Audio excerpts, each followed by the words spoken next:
Donc nous allons travailler aujourd'hui sur le livre de Genèse chapitre 12 du verset 10 à 20. Je vais lire le passage d'aujourd'hui. Il y eut une famine dans le pays et Abraham descendit en Égypte pour y séjourner, car la famine était grande dans le pays. Comme il était près d'entrer en Égypte, il dit à Sarai, sa femme, « Voici, je sais que tu es une femme belle de figure.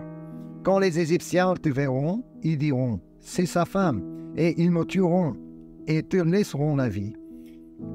Dis, je te prie, que tu es ma sœur, afin que je sois bien traité à cause de toi et que mon âme vive grâce à toi. » Lorsque Abraham fut arrivé en Égypte, les Égyptiens virent que la femme était fort belle.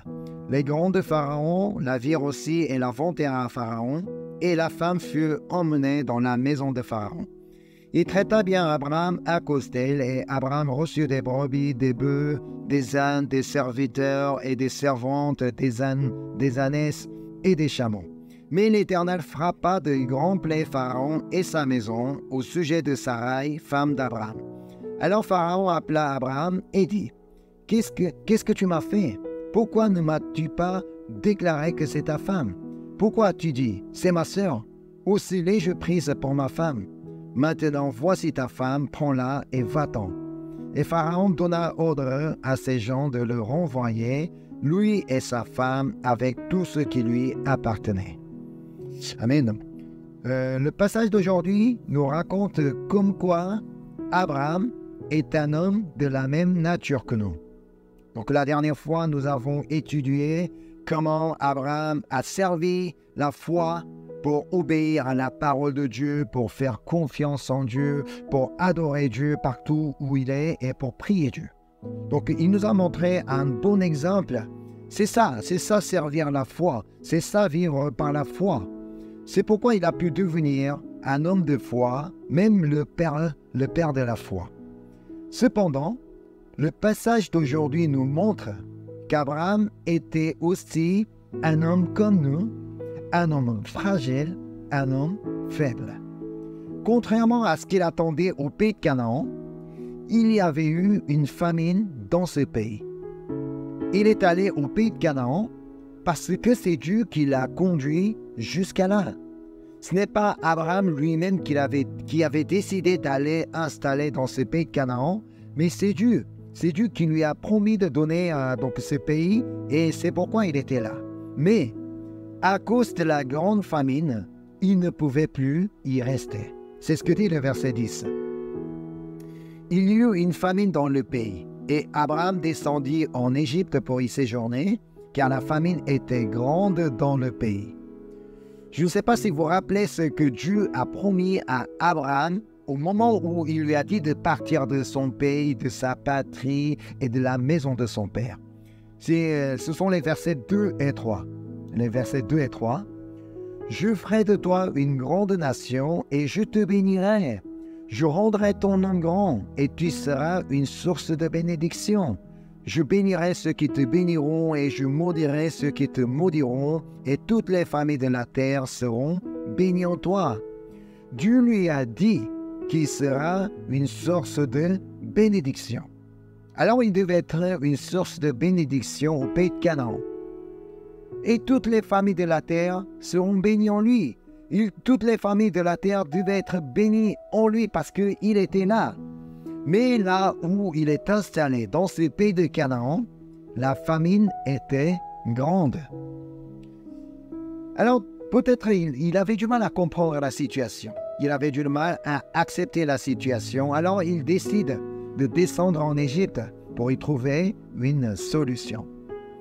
En arrivant en Égypte, qu'est-ce qu'il dit à sa femme? Comme nous avons lu versets 11 à 13.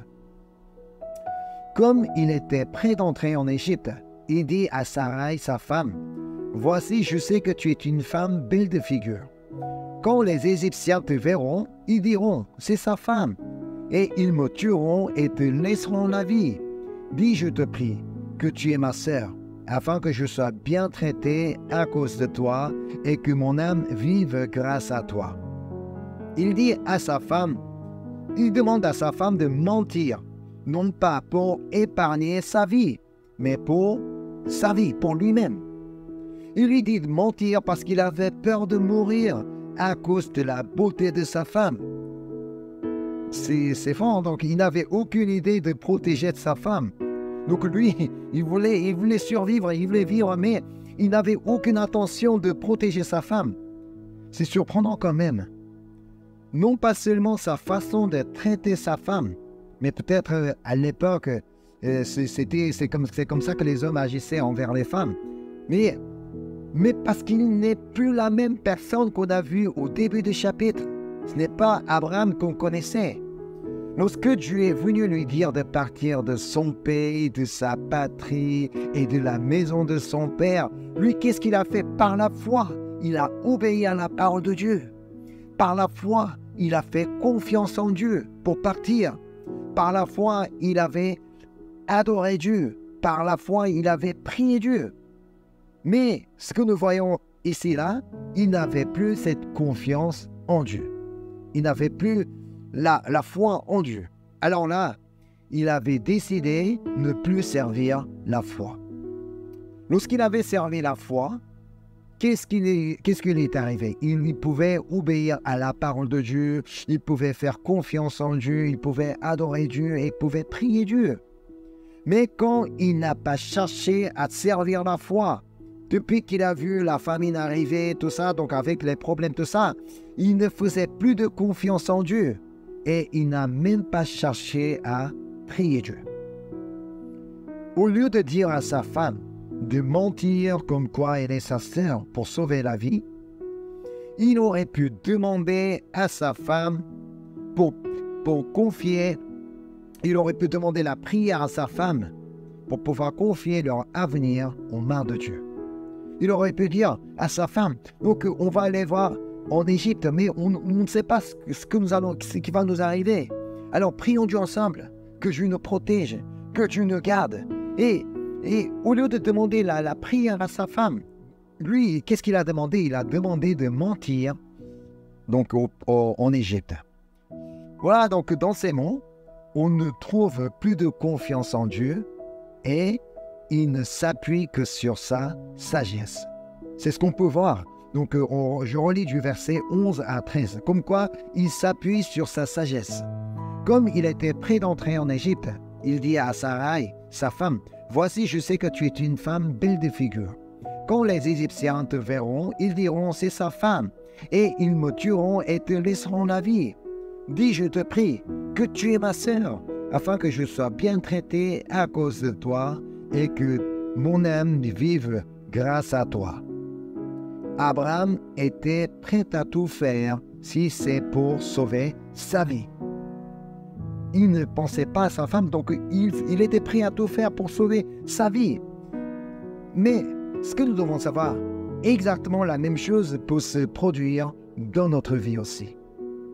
Face à notre réalité, contrairement à ce qu'on attendait de Dieu, face à notre réalité, si on ne cherchait pas à servir la foi, nous pouvons tous agir comme lui. En fait, on ne peut pas forcément pointer du doigt à Abraham, parce que nous pouvons à tout moment agir comme Abraham aussi.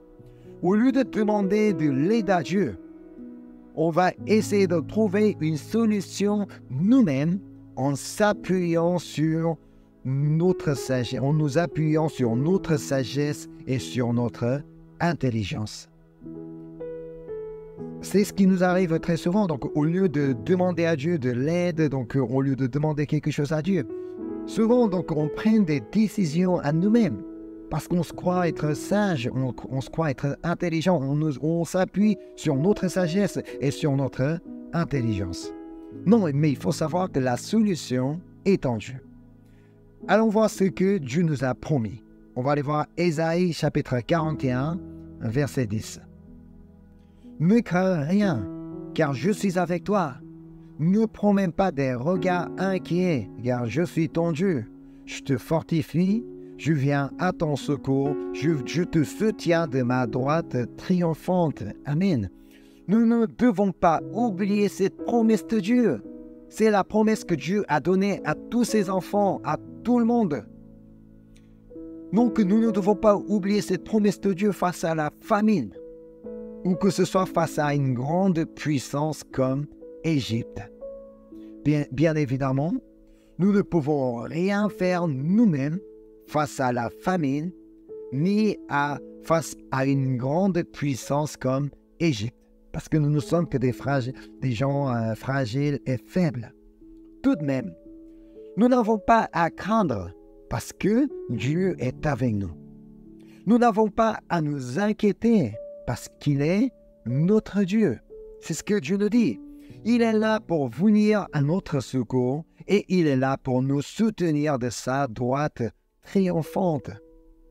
Alors, nous ne devons pas oublier de servir la foi à tout moment de notre vie. Face à la famine, face à une grande puissance du monde, c'est vrai, nous pouvons avoir la crainte, nous pouvons avoir de l'inquiétude. C'est là que nous devons servir la foi, nous devons servir notre foi pour rappeler la promesse de Dieu. Face à notre réalité, nous pouvons toujours craindre et nous inquiéter. C'est là que nous devons servir la foi pour croire ce que Dieu nous a promis. Surtout cette parole que Dieu nous a donnée en Ésaïe. Mais comme Abraham n'a pas servi la foi qu'il avait, la crainte et l'inquiétude. En arrivant en Égypte, lui, il avait la crainte, il avait l'inquiétude, il avait peur. Et enfin, en arrivant en Égypte, il lui arrive ce qu'il attendait. Donc, on revient au texte aujourd'hui, du verset 14 et 15. Lorsque Abraham fut arrivé en Égypte, les Égyptiens virent que la femme était fort belle. Les grands de Pharaon la virent aussi et la vantèrent à Pharaon, et la femme fut emmenée dans la maison de Pharaon. Comme il souhaitait, il a pu épargner sa vie, mais il pouvait ne plus revoir sa femme. Oui, grâce à Sarai, il a pu sauver la vie, mais il pouvait ne plus revoir la femme, parce que c'est Pharaon qui l'a emmenée pour la faire son épouse. Pourtant, ce qui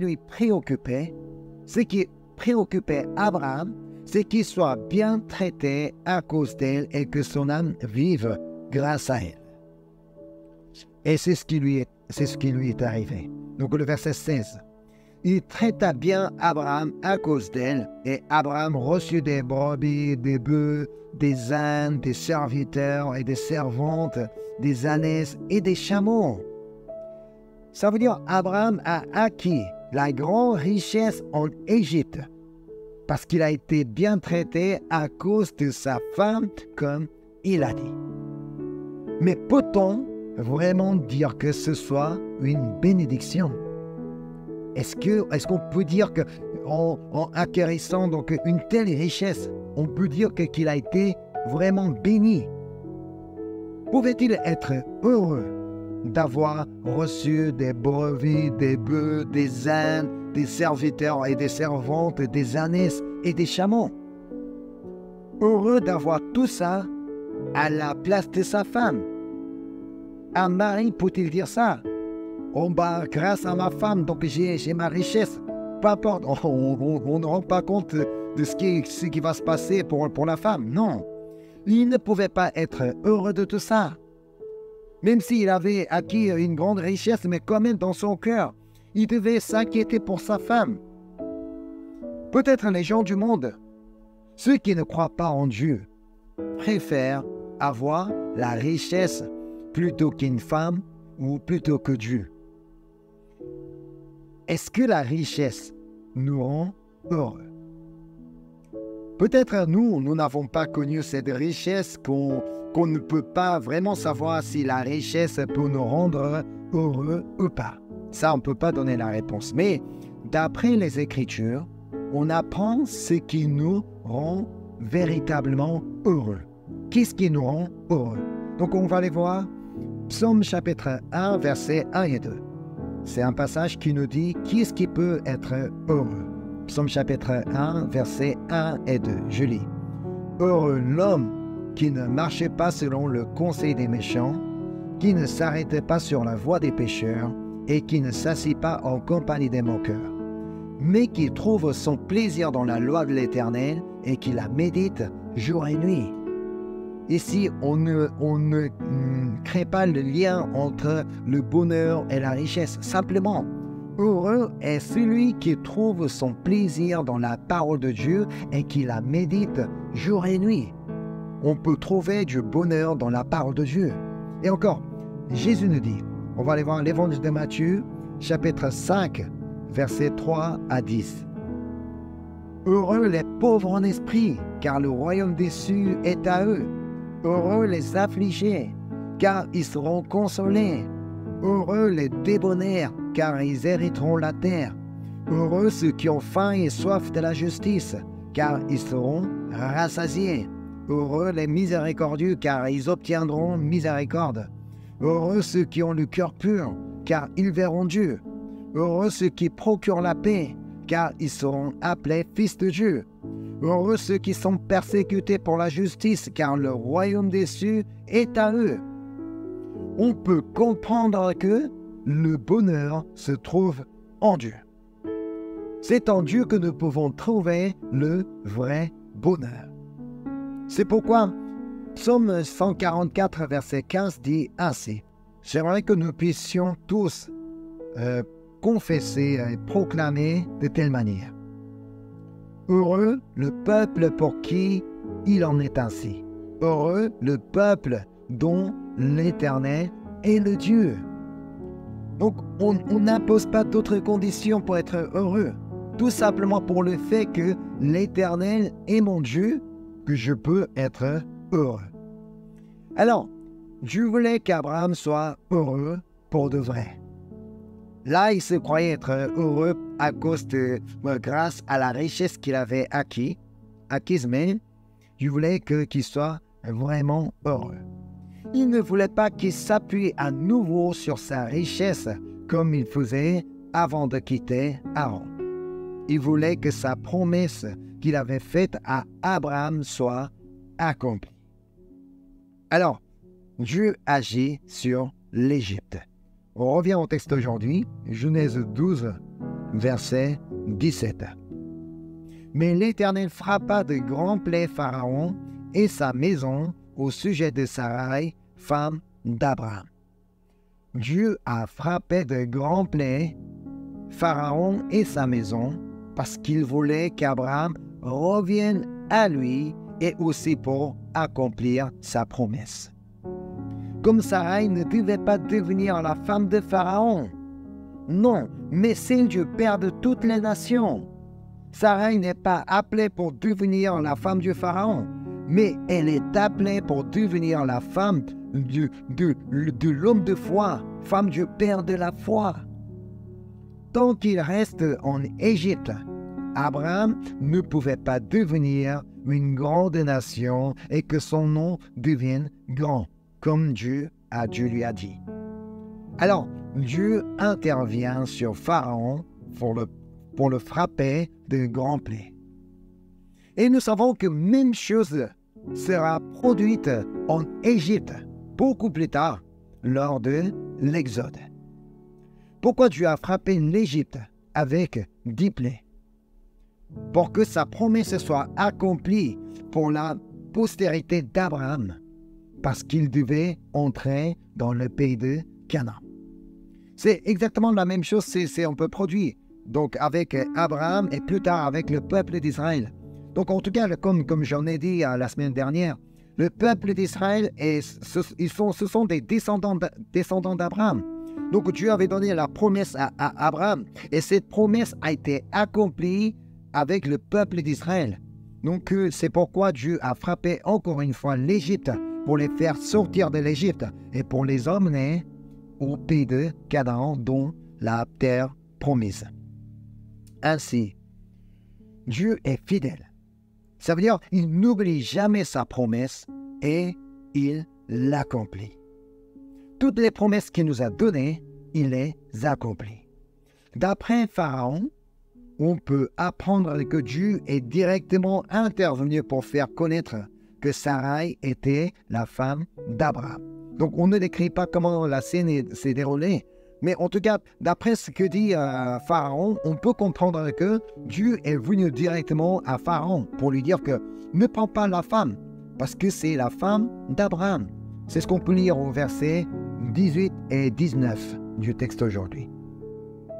Alors Pharaon appela Abraham et dit, « Qu'est-ce que tu m'as fait? Pourquoi ne m'as-tu pas déclaré que c'est ta femme ?» Ça veut dire donc que lui, il a appris, il a compris que c'était la femme d'Abraham. « Pourquoi as-tu dit, c'est ma sœur, ou c'est l'ai-je prise pour ma femme? Maintenant, voici ta femme, prends-la et va-t'en. » Ici, le dernier mot de Pharaon nous rappelle quelque chose. Va-t'en. Ça nous rappelle quelque chose. Ce que Dieu a dit à Abraham pour la première fois. Le premier mot que Dieu a annoncé à Abraham. Donc, relisons le verset 1. L'Éternel dit à Abraham, qu'est-ce qu'il dit en premier? Va-t'en. Va-t'en de ton pays, de ta patrie et de la maison de ton père, dans le pays que je te montrerai. Comme Dieu voulait qu'Abraham parte de son pays, de sa patrie et de la maison de son père, où il servait d'autres dieux et où il s'appuyait sur sa richesse. Dieu voulait qu'il parte à nouveau de l'Égypte, où il s'appuyait sur sa sagesse et sur sa richesse. Donc on va aller voir Proverbes chapitre 3, verset 5. Confie-toi en l'Éternel de tout ton cœur et ne t'appuie pas sur ta sagesse. C'est à nous que Dieu parle. Confie-toi en l'Éternel de tout ton cœur et ne t'appuie pas sur ta sagesse. Abraham n'est pas le seul à ne pas s'appuyer sur sa sagesse. Cela nous concerne aussi. Il nous arrive aussi très facilement de nous appuyer sur notre sagesse. Comme j'en ai déjà dit, c'est lorsque nous prenions des décisions sans avoir prié Dieu. Donc parfois, peut-être pour choisir ce que je vais manger pour ce midi, pour ce soir, ce n'est pas ces questions-là.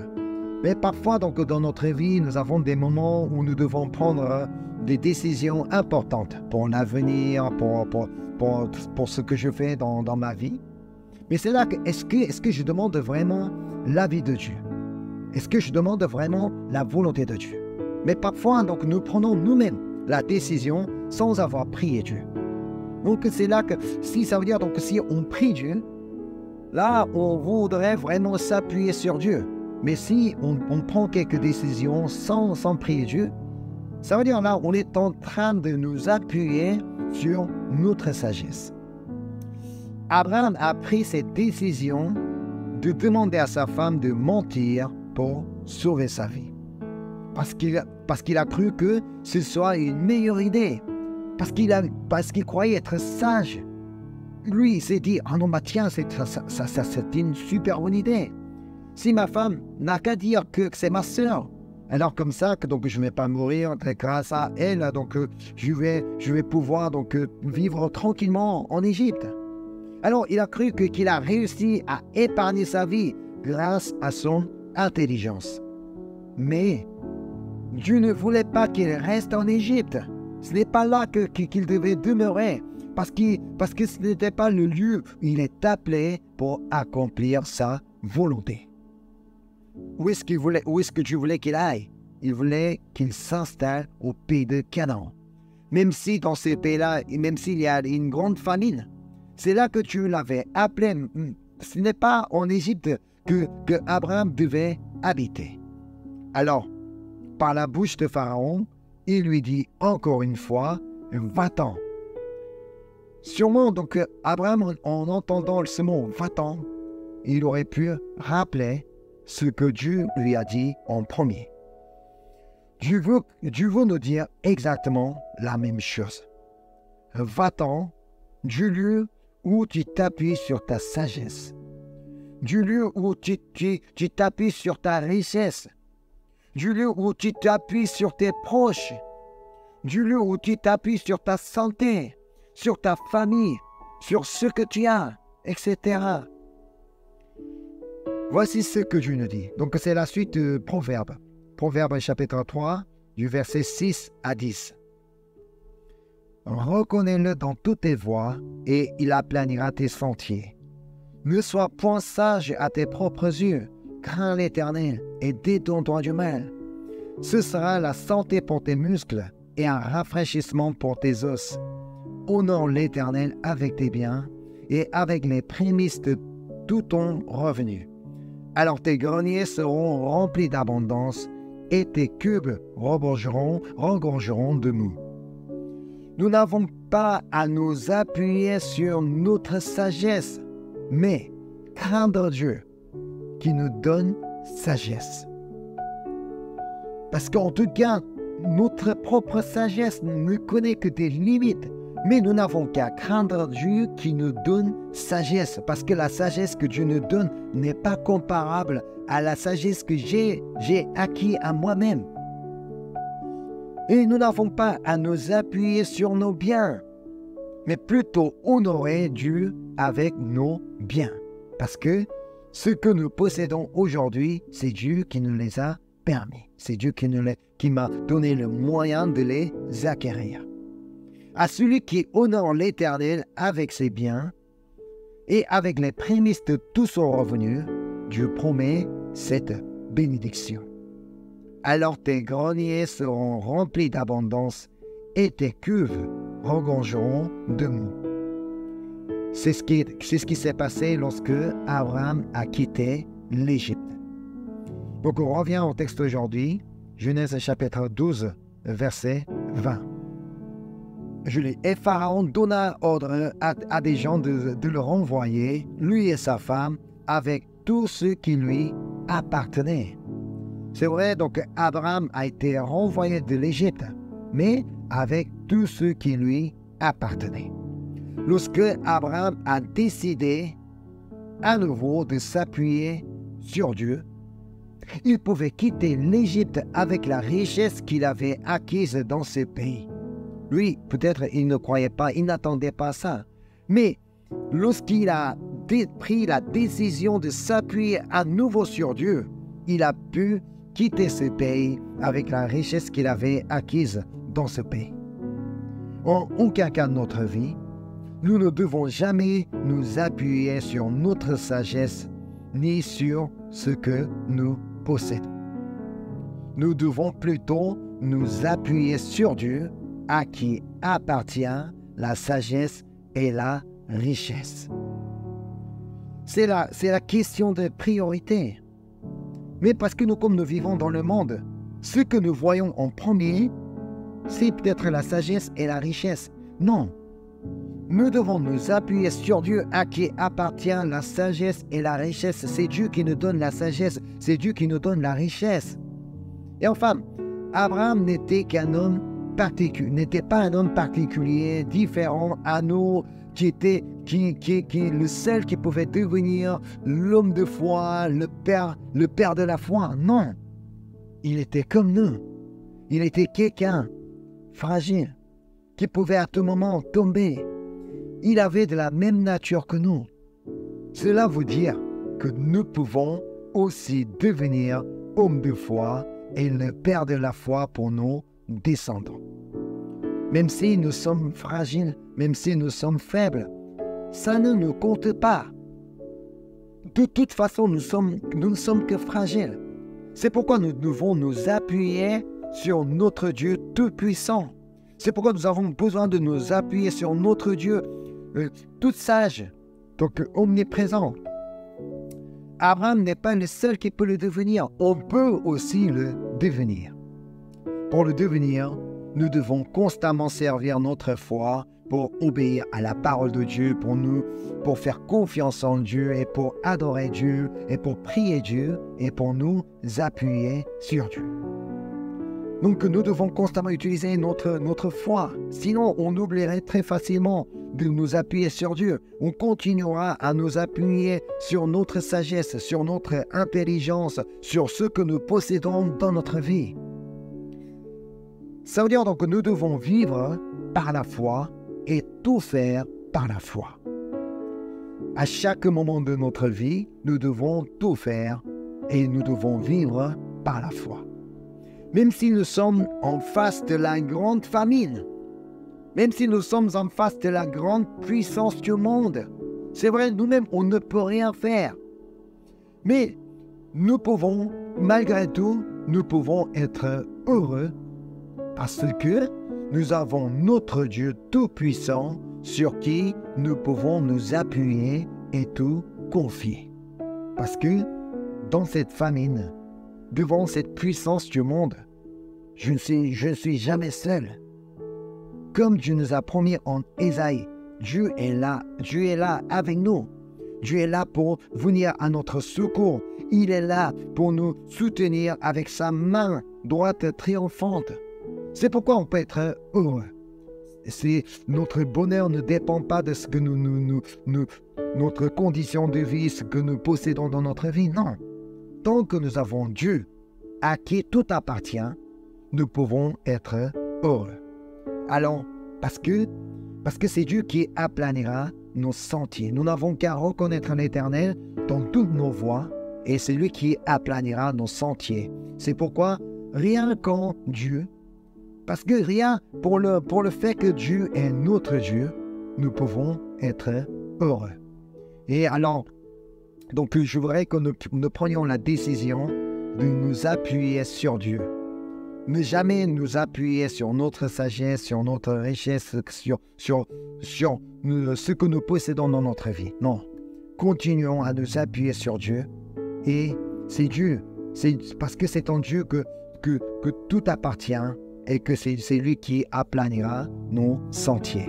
Amen. Je vais prier. Merci Seigneur. Merci pour ta parole. Merci pour ta grâce. Merci pour tout ce que tu as fait dans notre vie, Seigneur.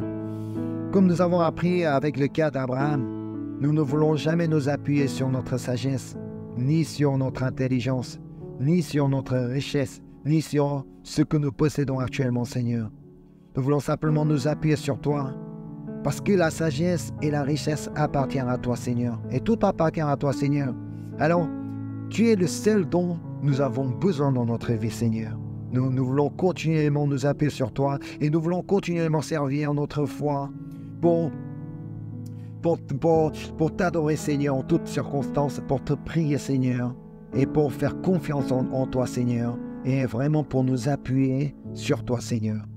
Merci pour ta parole, merci pour ta grâce, merci pour tout ce que tu as fait dans notre vie, et nous te remercions aussi pour tout ce que tu vas faire dans notre vie. Je te prie au nom de Jésus-Christ. Amen.